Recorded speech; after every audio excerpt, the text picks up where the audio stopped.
Israel ने Iran पर शनिवार की सुबह एयर स्ट्राइक की। 100 विमानों के जरिए एयर स्ट्राइक को अंजाम दिया गया।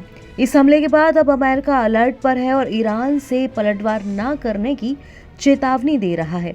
अमेरिकी राष्ट्रपति जो बाइडेन ने शनिवार को चुप्पी तोड़ी। उन्होंने कहा कि ऐसा लगता है कि इजरायल ने ईरान के खिलाफ अपने जवाबी हमले में खास तौर से सैन्य लक्ष्यों को निशाना बनाया है। उन्होंने कहा कि ऐसा लगता है कि उन्होंने मिलिट्री टारगेट के अलावा किसी और चीज पर हमला नहीं किया है। तो वहीं अमेरिकी रक्षा मंत्री लॉयड ऑस्टिन ने ईरान में सैन्य स्थलों पर इजरायल के हमलों का जवाब देने के खिलाफ ईरान को चेतावनी दी है। उन्होंने कहा कि ईरान को इजरायल के हमलों का जवाब देने की गलती नहीं करनी चाहिए, जो एक दूसरे पर अटैक के अंत का संकेत होना चाहिए। इजरायली हमले को लेकर सबसे ज्यादा चिंता इस बात की थी कि अटैक न्यूक्लियर साइट्स पर ना हो। अमेरिका ऐसा ना करने का दबाव भी इजरायल पर बनाता रहा है।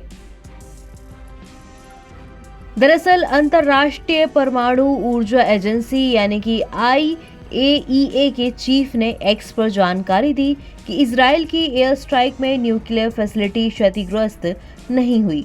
राफेल मारियानो ग्रोसी ने लिखा कि ईरान की परमाणु फैसिलिटी पर कोई प्रभाव नहीं पड़ा है। IAEA निरीक्षक सुरक्षित है और अपना महत्वपूर्ण कार्य जारी रख रहे हैं। मैं ऐसे कदम को लेकर संयम बरतने का आह्वान करता हूं, जो परमाणु या दूसरे रेडियो एक्टिव सामग्री की सुरक्षा खतरे में डाल सकते हैं। ईरान ने शनिवार को कहा कि इजरायल की ओर से किए गए हवाई हमलों में मरने वालों की संख्या बढ़कर 4 हो गई है। ईरान की सरकारी समाचार एजेंसी IRNA ने अपनी खबर में बताया कि चारों मृतक देश के वायु रक्षा प्रतिष्ठानों में काम करते थे। हालांकि उसने ये नहीं बताया कि वो देश के किस हिस्से में तैनात थे। ईरान के राष्ट्रपति मसूद पेजेश्कियान ने एक पोस्ट में मारे गए 4 लोगों के प्रति अपनी संवेदना व्यक्त की। राष्ट्रपति ने भविष्य के हमलों को लेकर भी चेतावनी दी। उन्होंने कहा कि ईरान के दुश्मनों को पता होना चाहिए कि ये बहादुर लोग अपनी जमीन की रक्षा में निडर होकर खड़े हैं।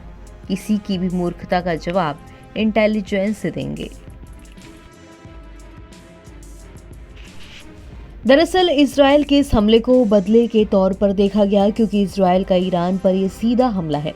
IDF ने करीब 25 दिन बाद ये हमला किया। हिजबुल्लाह चीफ हसन नसरल्लाह की मौत के बाद ईरान ने 1 अक्टूबर को तेल अवीव में हमला किया था।